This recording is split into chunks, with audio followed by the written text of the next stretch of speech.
9, 10, oke. Kita mulai. Yang lain boleh menyusul ya.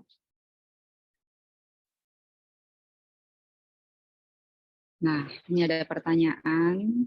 Silakan dijawab.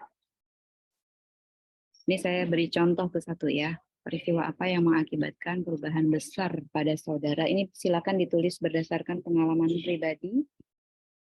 Boleh misalnya ini dicontohkan seseorang yang harus berpisah karena misalnya mondok ya, mondok di pesantren misalnya, sehingga harus berpisah dengan orang tuanya. Nah, itu kemudian mengakibatkan dia menjadi pribadi yang berbeda dengan pribadi sebelumnya.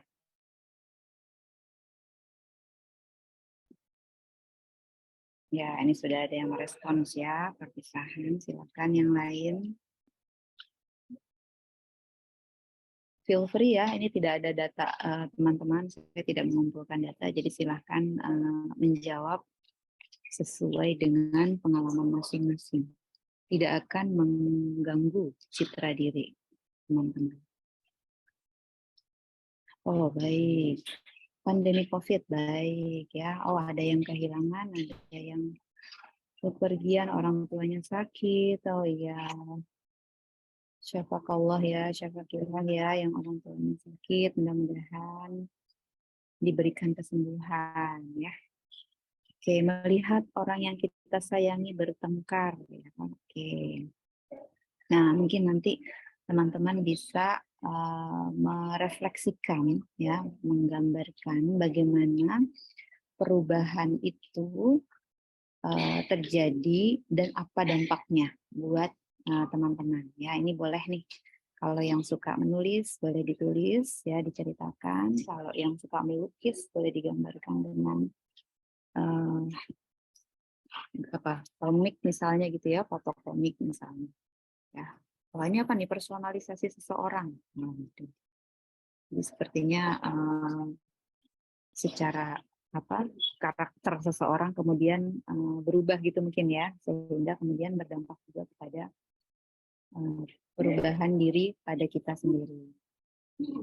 Oh, ini ya, ditinggal selama 40 hari. Padahal perginya cuma sebentar ya, ternyata berdampak juga. Nah, teman-teman, kalau teman-teman merefleksikan apa yang mengakibatkan kita kemudian berubah, nah kira-kira seperti itu seharusnya proses belajar ya. Proses belajar itu sesuatu yang kita alami, kemudian awalnya mungkin kita pikirkan ya, kemudian kita rasakan dan kita alami, kemudian dia mengakibatkan perilaku kita menjadi berubah. Gitu ya. Harusnya sih berubahnya ke arah yang lebih baik. Nah, ini ada nih yang join organisasi, ternyata jadi mengubah ya, jadi semakin dewasa sih harapannya ya. Oke, divorce ya, ini mungkin pengalaman pahit tapi bisa mengakibatkan kita menjadi lebih banyak belajar ternyata ya. Jadi apapun yang kita alami ini kemudian mengakibatkan kita menjadi lebih dewasa gitu ya. Baik, terima kasih atas responsnya teman-teman. Kita lanjutkan ya. Nah, proses adopsi dalam difusi dan inovasi itu memiliki beberapa landasan ya, beberapa landasan konsep ya. Kita mulai dari difusi. Difusi itu merupakan proses penyebaran produk baru atau inovasi dari sumber kepada publiknya atau khalayaknya. Gitu ya. Jadi sesuatu yang biasanya baru kita akan terapkan itu harapannya akan menjadikan kehidupan kita itu lebih mudah atau lebih bermakna gitu ya. Artinya dia harus sesuatu yang bermanfaat. Nah, biasanya kita kemudian melakukan atau menerima produk baru itu atau jasa itu, kemudian dia akan kita terapkan ya. Itu namanya proses difusi. Nah, adopsi sendiri itu proses tahapan demi tahapan ya. Jadi ada langkah-langkah di sini. Seorang individu itu memutuskan ya. Jadi dia memilih akan menerima atau menolak produk baru yang tadi ditawarkan. Ya, jadi ada orang yang cepat mengambil keputusan dan langsung mengubah dirinya. Tapi ada orang yang memperhatikan dulu lingkungannya, bagaimana teman-temannya, gitu ya. Kadang-kadang dia tidak bisa memutuskan sendiri, dan kalaupun misalnya dia ingin, kadang-kadang dia juga menunda untuk melakukan sesuatu, ya. Apakah dia menerima atau menolak si produk baru tadi itu. Kemudian ada lagi yang disebut sebagai konsumen inovator. Ya, jadi dia kalau dalam marketing, ya dalam transaksi jual beli, mereka adalah pembeli pertama produk. Ya, jadi begitu ada produk baru dia cepat. Bahkan kalau sekarang ada istilahnya PO ya, pre-order. Jadi baru dipromosikan, baru dikampanyekan gitu ya, baru diperkenalkan, produknya belum jadi, masih dalam proses produksi, tapi orang sudah antri untuk membeli. Nah, ini disebut konsumen inovator. Nanti dalam produk-produk kesehatan yang akan kita tawarkan kepada khalayak itu bisa jadi ada yang prosesnya seperti ini ya. Nah, ini merupakan peranan penting untuk kesuksesan pemasaran produk baru. Ya, kalau dalam kesehatan kita biasa menyebutkan pemasaran sosial. Jadi kita seperti mempromosikan atau mengkampanyekan produk umumnya dalam bidang marketing ya, penjualan produk biasa gitu ya, yang profit oriented, tapi dalam hal ini kita mengarahkan untuk produk-produk yang sifatnya kesehatan atau perilaku kesehatan. Kemudian ada lagi yang disebut dengan innovation overload. Nah, ini merupakan peningkatan informasi dan pilihan. Nah, ini justru sebaliknya ya. Karena terlalu banyak informasi atau terlalu banyak pilihan, maka konsumen itu malah sulit mengambil keputusan atau melakukan delay ya, menunda. Dia mau melihat dulu, memastikan dulu yang mana nih yang buat dirinya itu lebih menguntungkan. Ya, manusia kan selalu gitu ya biasanya ya, cari untung. Makanya saya ketika perkuliahan ini dimulai, saya selalu mengingatkan mahasiswa untuk bagaimana nih caranya supaya mereka menang banyak gitu ya, dapat keuntungan dari setiap proses perkuliahan yang kita laksanakan. Baik ya. Nah, ini berikutnya adalah beberapa kategori adaptor atau adapter gitu ya. Yang paling banyak itu early majority. Oh, sorry, ini potong ya. Early majority, kemudian late majority. Teman-teman mungkin pernah mendengar istilah-istilah ini. Sebentar, yang paling ini lebih jelas ya. Oke. Saya ganti ya. Ya, oke. Ini dia yang kategori masuk dalam kategori inovator. Ini orang-orang yang cepat sekali ya mengambil keputusan untuk memilih perilaku baru ya, atau ide baru atau produk baru ya yang akan dia gunakan. Nah, mereka ini disebut memiliki sifat venturesome. Jadi ingin sekali mencoba ide baru, lebih suka jika risiko tinggi. Jadi nggak masalah buat mereka kalau misalnya gagal atau tidak sesuai atau kecewa misalnya. Nah, itu buat mereka tidak masalah karena yang penting adalah pengalaman untuk melakukan ide-ide baru itu. Dan mereka itu biasanya suka bergaul ke mana saja gitu ya. Dan mereka sering melakukan komunikasi dengan inovator lainnya. Nah, itu sebabnya sejak kita masih kecil dianjurkan untuk melakukan banyak aktivitas ya yang beragam, kemudian berulang dan mengakibatkan kita berinteraksi dengan banyak orang lain gitu ya. Nah, biasanya jumlahnya sangat kecil, hanya 2,5% biasanya. Paling banyak itu udah hebat banget, itu biasanya 5-10%. Jarang ya sampai 10%. Angkanya sangat sedikit. Kemudian berikutnya ada yang kedua, lebih cepat gitu ya. Setelah inovator itu early adapter ya. Sekitar 13,5% populasi itu mereka merupakan early adapter. Jadi mereka mengadopsi perilaku atau ide baru itu lebih awal dibandingkan kelompok yang umumnya, yang lainnya. Tapi tidak lebih cepat daripada yang inovator tadi ya. Mereka biasanya memiliki sifat respect ya, menyatu pada sistem sosial lokal, kemudian dia ngetes dulu nih, yang menguji dahulu sebelum mengadopsi ide baru.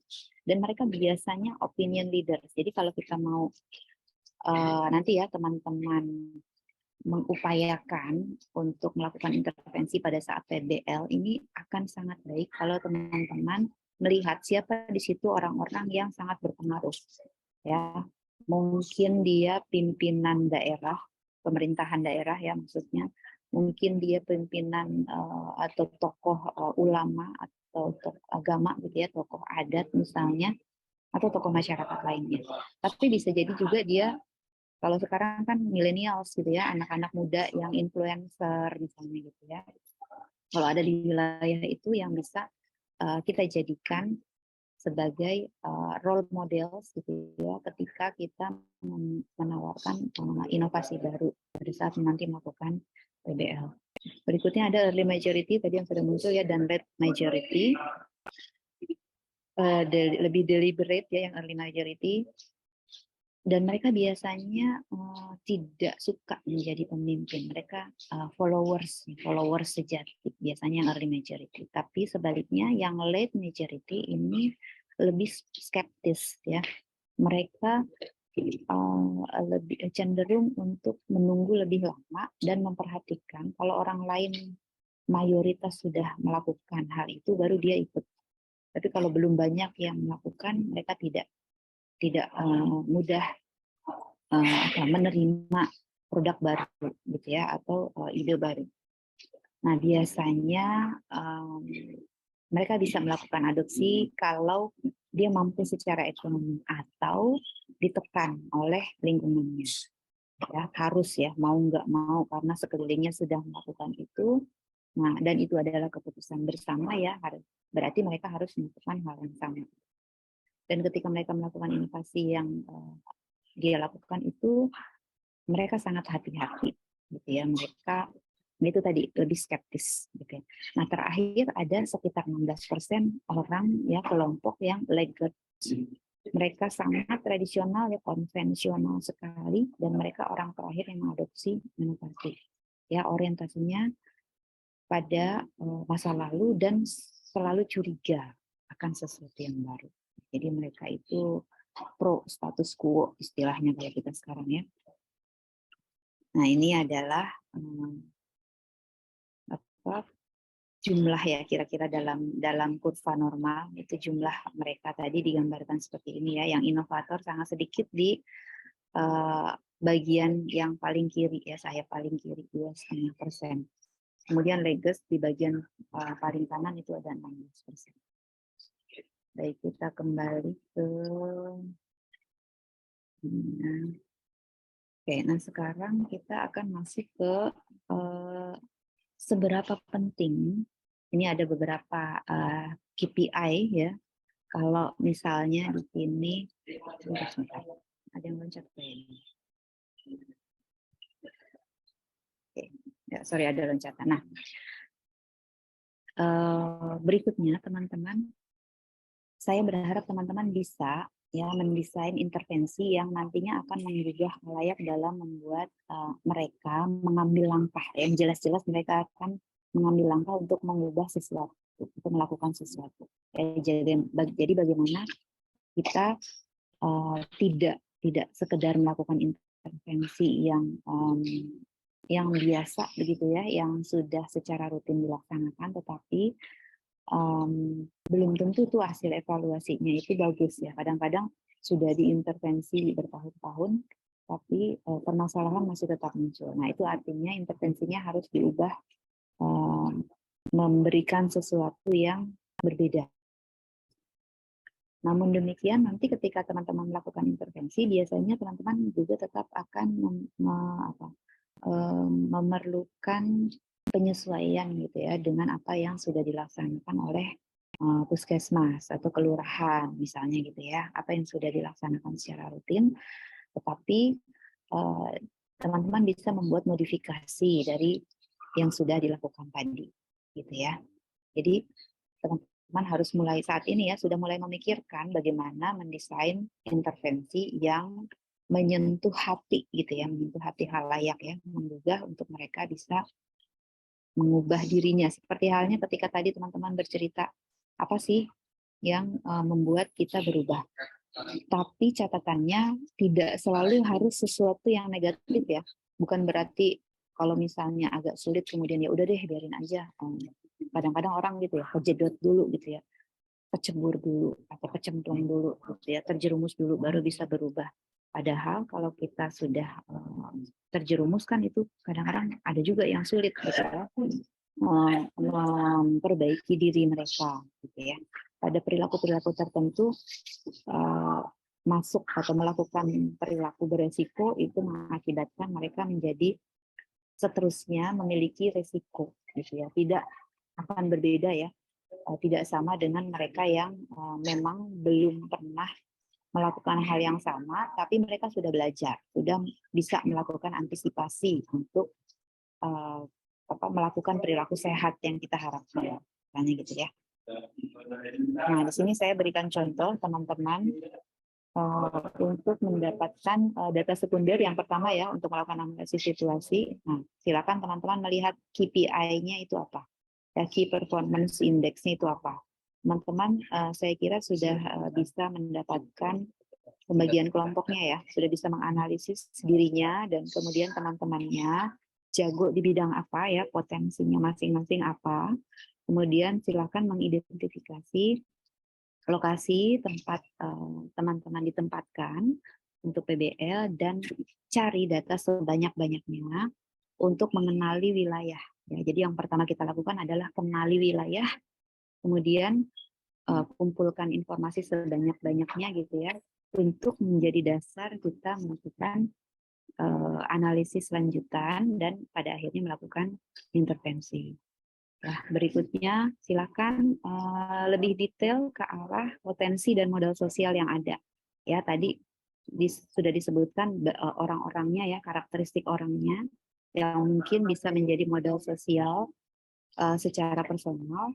Kemudian juga yang sifatnya institusional. Ya, misalnya ada kelompok-kelompok masyarakat yang bergerak di bidang tertentu ya, LSM, sekolah mungkin, atau kelompok-kelompok agama ya, keagamaan tertentu. Nah, di Indonesia itu kan banyak ya. Jadi silakan diidentifikasi, kemudian mulai membangun hubungan gitu ya.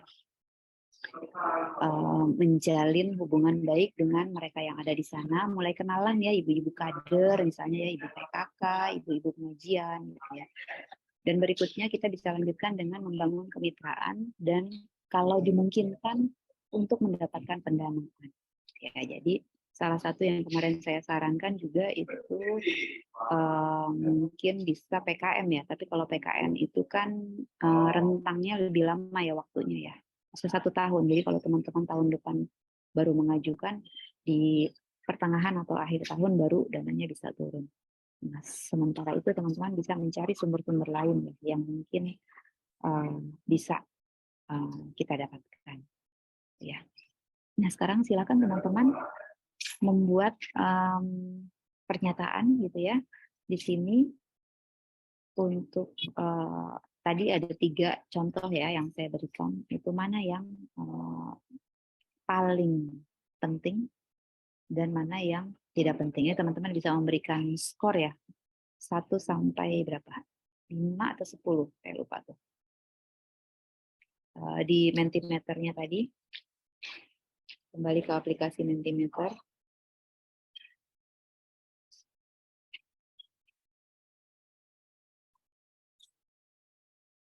Silakan.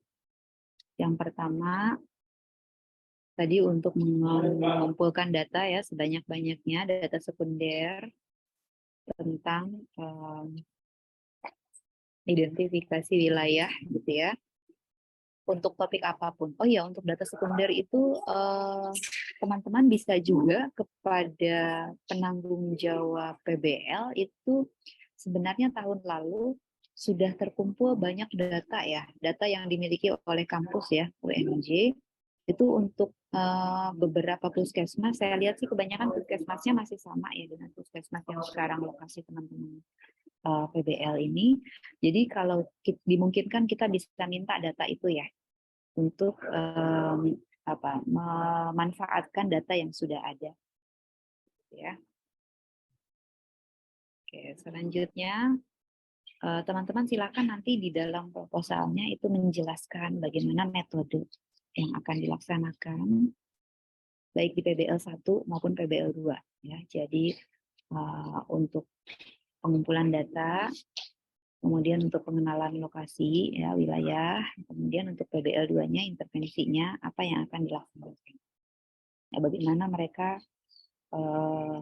nanti bisa melakukan adopsi dari apa yang kita tawarkan. Ya, yang pertama harapannya mereka setuju dulu ya, sepakat dulu dengan ide kita. Ya, bagaimana bisa mempengaruhi masyarakat supaya mereka memahami ya, merasakan apa yang kita anggap sebagai masalah prioritas. Ya.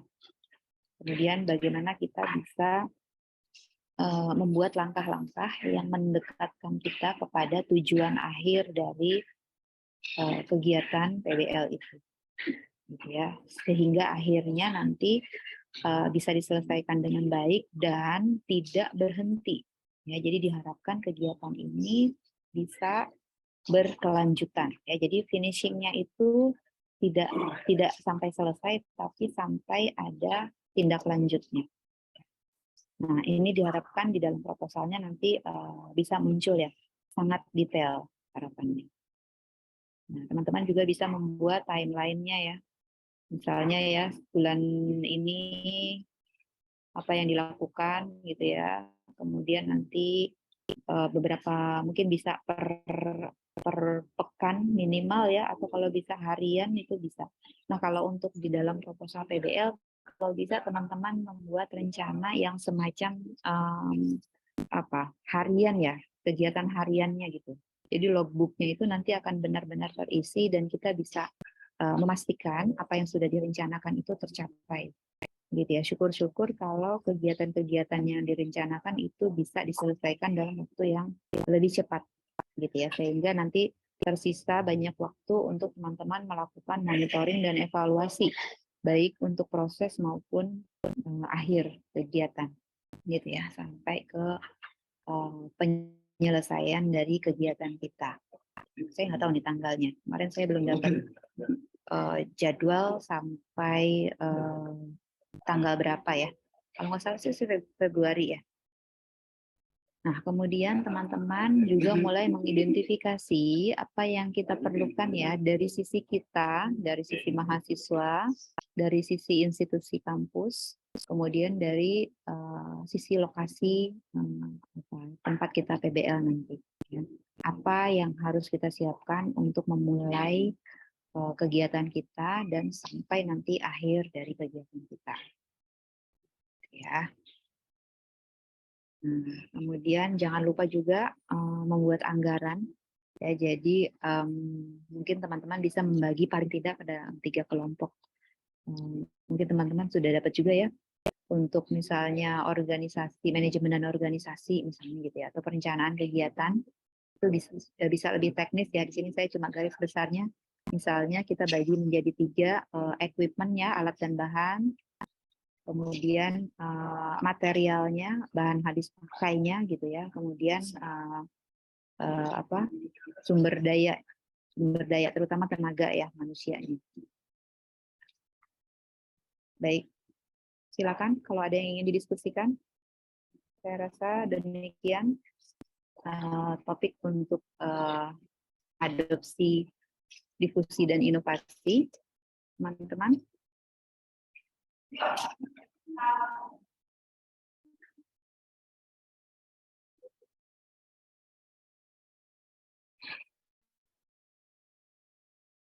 Kalau tidak ada, saya lanjut ke paparan tentang posyandu ya, teman-teman ya. Tapi ini materinya agak banyak ya, nanti saya akan berikan, teman-teman bisa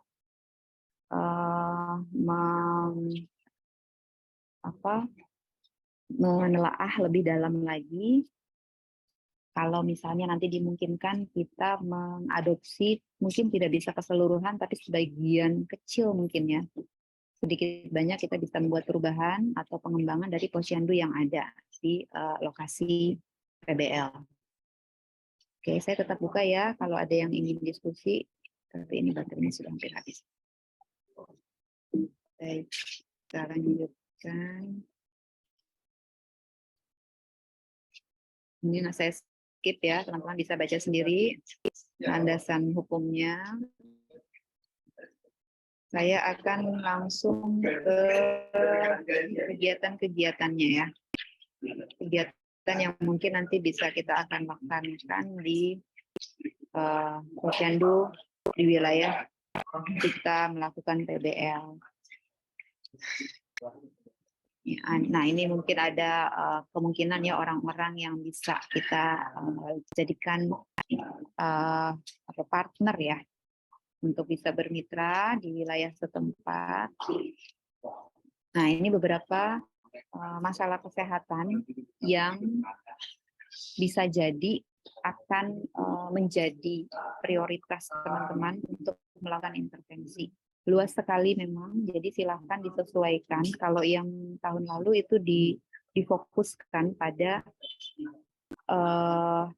topik-topik berkaitan dengan kesehatan ibu dan anak, kemudian secara khusus juga stunting, PHBS itu khususnya yang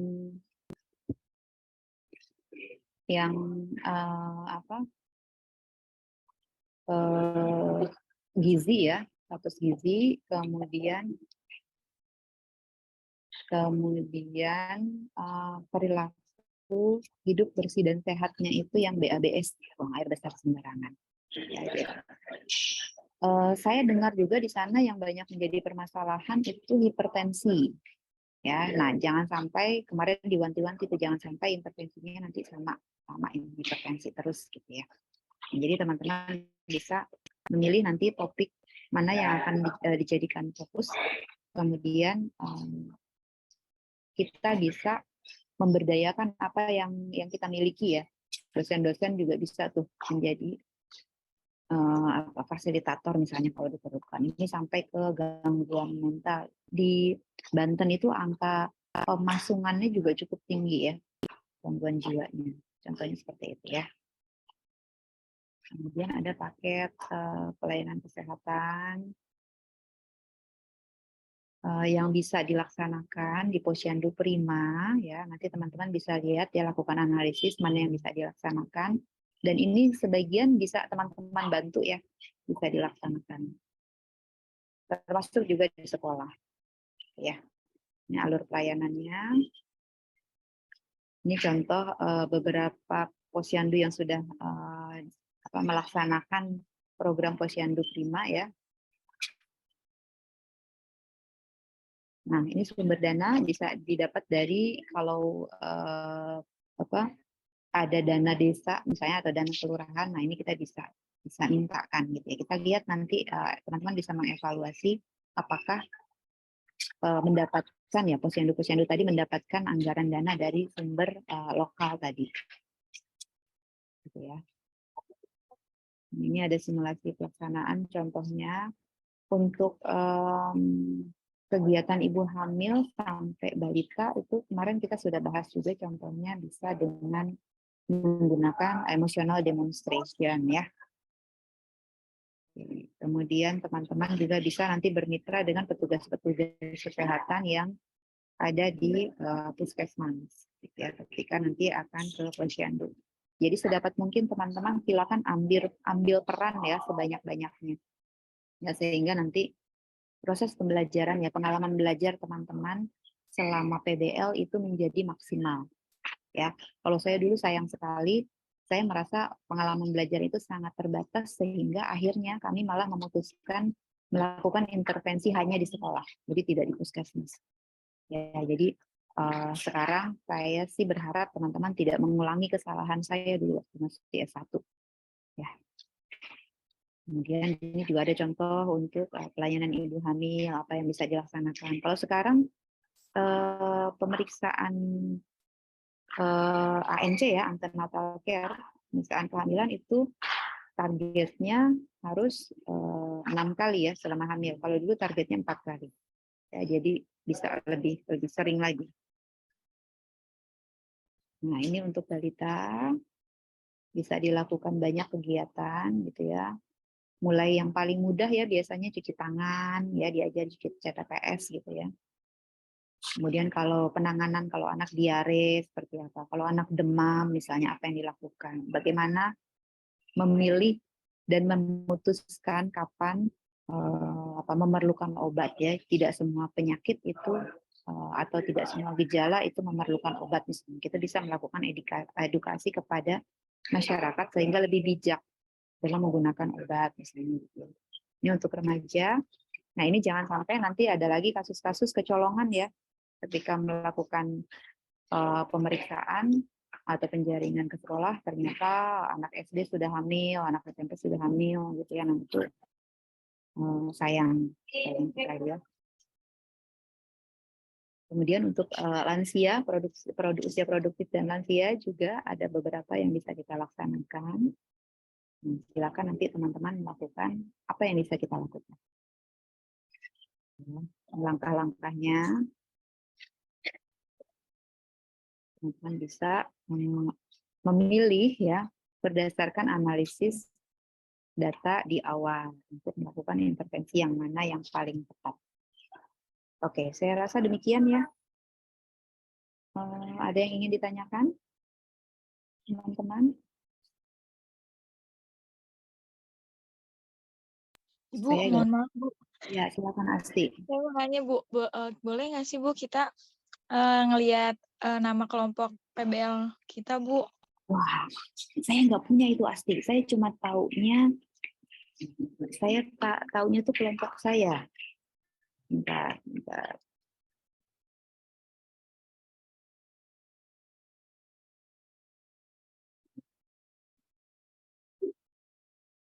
Mana ya? Saya itu cuma dikasih SK pembimbing. Nah, ini. Jadi saya taunya kelompok saya saja, kelompok yang lain itu saya tidak dapat informasi. Kemarin sebenarnya ditayangkan tuh, tapi tidak diberikan, tidak disampaikan kepada Pak Pembimbing ininya apa namanya surat tugasnya. Jadi saya share ya contoh. Nah ini kalau yang kelompok saya ada nggak di sini nih? Ada nggak di kelas A? Ada Ibu. Ada siapa? Faiza Muhammad Faisal ya? Ya Ibu. Oke, Faisal. Roro kayaknya di kelas B ya. Adifa sama Liana nih di mana nih? Kelas A apa B nih?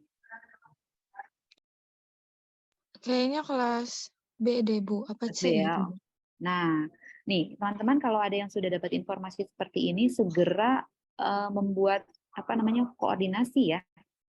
Segera berkoordinasi dengan teman-teman satu kelompoknya, kemudian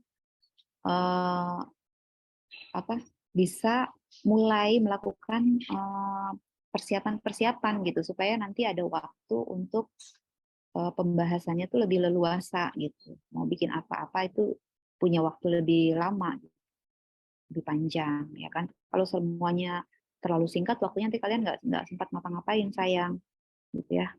Sekali lagi ya pengalaman belajar pada saat PBL itu menurut saya menjadi sangat penting. Nanti tuh berasanya ketika misalnya teman-teman sudah lulus kemudian ikutan melamar pekerjaan atau yang lainnya gitu ya dan diterima di suatu institusi, nah, menyesal tuh karena tidak belajar banyak pada saat proses PBL itu biasa menyesalnya di akhir ya.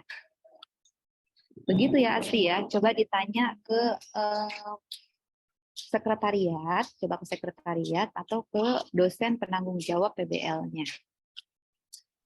Baik Ibu, terima kasih banyak Ibu. Oke, sama-sama Asti. Ada lagi teman-teman? Oke, kalau sudah cukup, silakan kalau masih ada yang ingin ditanyakan nanti boleh jawab saya ya. Sementara kita cukupkan, kita tutup dengan baca hamdalah. Alhamdulillahirabbil alamin. Subhanakallahumma rabbana bihamdika asyhadu an la ilaha illa anta astaghfiruka wa atubu ilaik. Atas perhatiannya teman-teman. Wallahu a'lam. Wassalamualaikum warahmatullahi wabarakatuh. Waalaikumsalam warahmatullahi wabarakatuh. Terima kasih banyak Bu. Sama, Felix ya.